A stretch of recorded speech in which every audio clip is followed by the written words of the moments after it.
crois que vous n'êtes pas prêts, la nouvelle voiture. C'est juste exceptionnel. Enfin, une vraie M, vous allez voir. Elle est juste devant moi. C'est exceptionnel. Désolé, je suis un petit peu fatigué. Je vais essayer de vous faire une belle présentation de la voiture. Mais la couleur, tout. Allez, je retourne la caméra. M4 Compétition 2019. Yas Marina Blue. Avec là une lame en carbone forgé.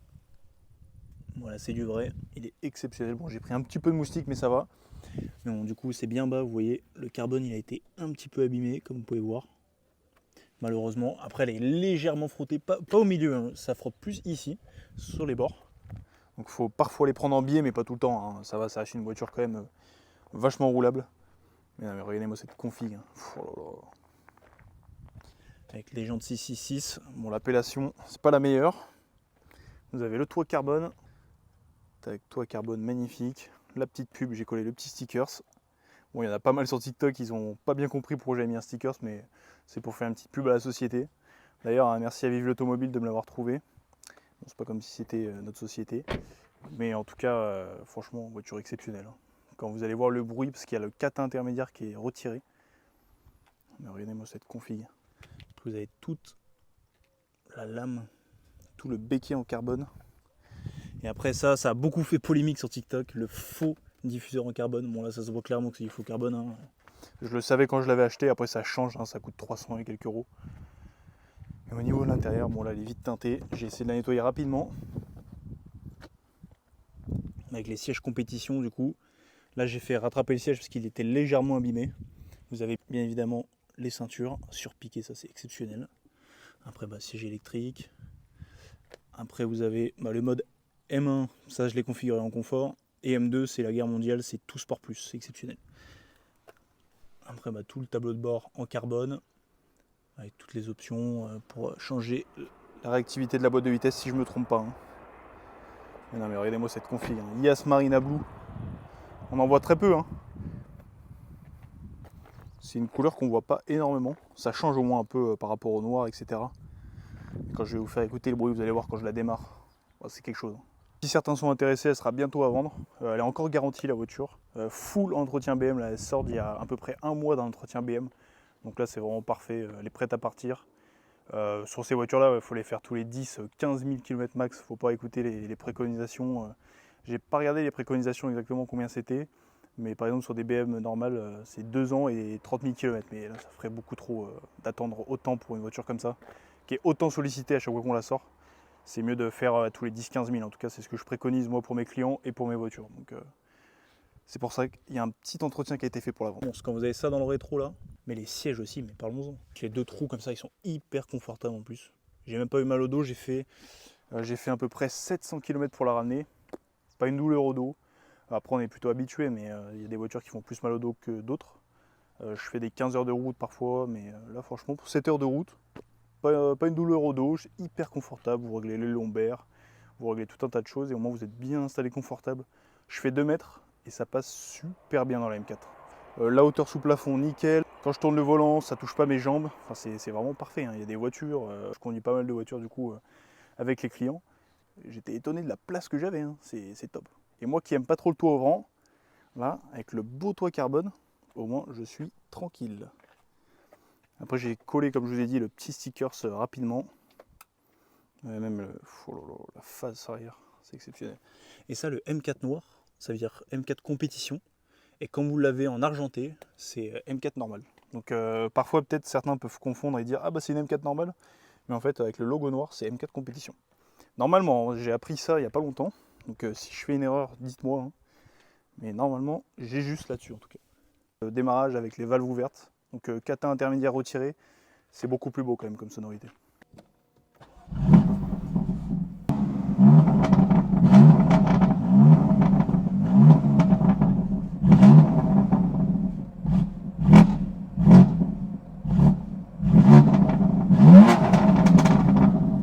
Bon, je pense que là on est bon.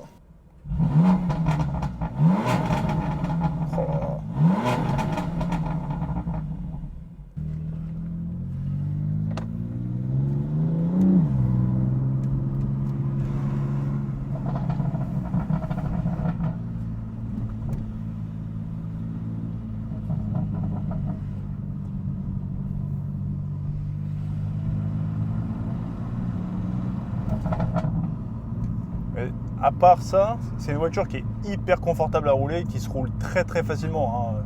C'est une voiture que j'ai déjà prêtée à un ami par exemple et il était vraiment étonné. C'est vraiment, vous prenez la voiture, c'est comme une boîte automatique normale. Hein.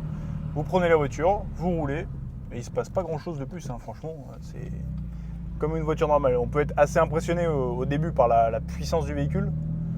Mais sinon, à part ça, si vous mettez en confort ou en boîte auto même et en mode sport, ça va tout seul. C'est une voiture qui est exceptionnelle. Bon, bien sûr, vous avez les pétarades. Je sais pas si vous entendez bien.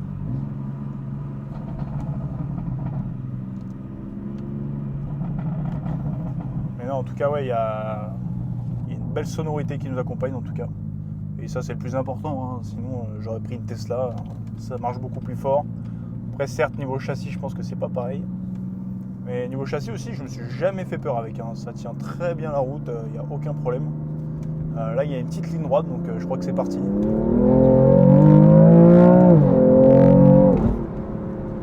Oh là là, comment ça arrache.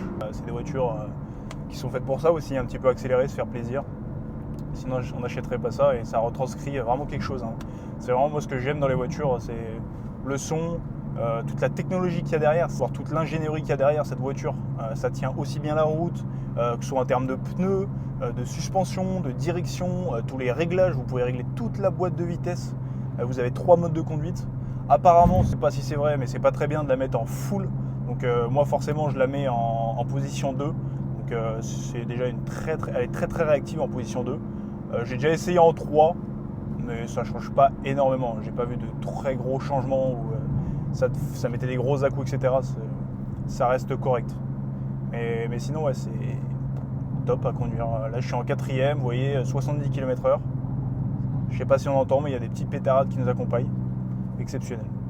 Mais même tout ce qu'il y a derrière cette voiture, comme je vous disais, carbone à l'intérieur, des sièges aussi confortables, le moteur, tout est exceptionnel en fait sur des voitures comme ça, que ce soit sur des Porsche. Il y a McLaren aussi que je trouve ça exceptionnel avec tout un châssis en carbone. Donc arriver à faire un châssis tout en carbone, c'est impressionnant en fait. Enfin, vous avez tellement de voitures qui sont impressionnantes, hyper bien équilibrées, donc, comme les Porsche qui sont très connus pour ça, McLaren. Franchement, après mes marques de cœur, ça reste oui, McLaren, Lamborghini. Ce qui m'a beaucoup fait rêver grâce à un monsieur, je ne sais pas s'il verra cette vidéo, hein, peut-être j'espère, en Corse, qui a une SVJ grise, que j'aimerais bien recontacter d'ailleurs.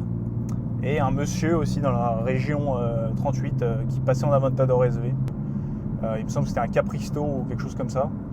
J'ai pas mal d'anecdotes avec ces voitures-là, même si j'ai jamais fait de tour en passager. Hein. Ça reste que aller regarder, les entendre rouler, m'installer dedans, mais après jamais rouler. C'est des voitures qui font rêver hein, depuis qu'on est petit. Hein. Aventador SV, SVJ, S, même la normale, après même si les autres elles sont un peu plus fiables. C'est des voitures qui font rêver. Hein. V12 atmosphérique. Qu'est-ce qu'on veut de plus en fait? On veut retrouver les bruits de la Formule 1. Je sais que c'était en discussion d'ailleurs la Formule 1 pour retrouver un gros moteur comme ça, un V10 ou quelque chose comme ça, si je dis pas de bêtises, ou un V8. Ce serait juste exceptionnel parce que là les Formule 1, le plus beau Grand Prix à faire, en tout cas si vous devez faire un Grand Prix, c'est Monaco. Là si vous voulez du bruit partout, ça résonne dans toute la ville. Monaco, j'ai fait Grand Prix de France, Espagne, Monaco. Le meilleur c'est Monaco. Vu que maintenant il n'y a plus de bruit, voilà.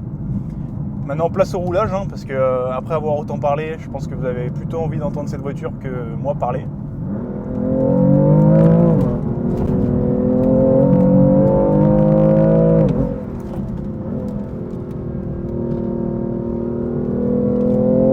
Non mais là c'est un rail. Oh le rail. Non mais si vous aviez vu le virage. Non mais là c'est un rail, c'est pas possible. Je sentais l'arrière qui était accroché en fait, c'était collé. Genre ça voulait pas bouger. Important, hein, toujours bien laisser chauffer. Oh là là, le turbo et tout, comme ça là. Oh. Voilà, c'est une sacrée voiture. Voilà, ça dérape.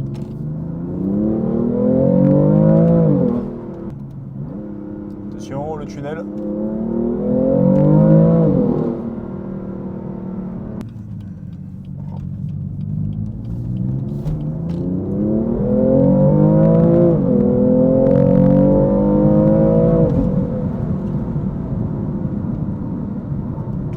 respect des limitations de vitesse.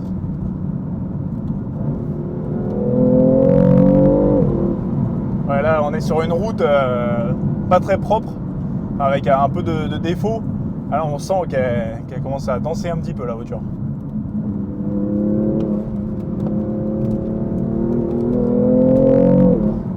Oh là là, le turbo qui décharge. Bon, j'espère vraiment que cet essai vous a plu. Dites-moi en commentaire si vous voulez d'autres essais comme ça, donc soit des 0-100, soit qu'on entend plus le bruit à l'extérieur. Dites-moi ce que vous voulez vraiment comme vidéo. Et puis on se retrouve très bientôt. Je pense que la prochaine vidéo, c'est quand j'ai fait 700 km avec. Elle sera pas très longue, mais au moins j'espère que vous avez bien profité de celle-ci. Merci à tous et à bientôt.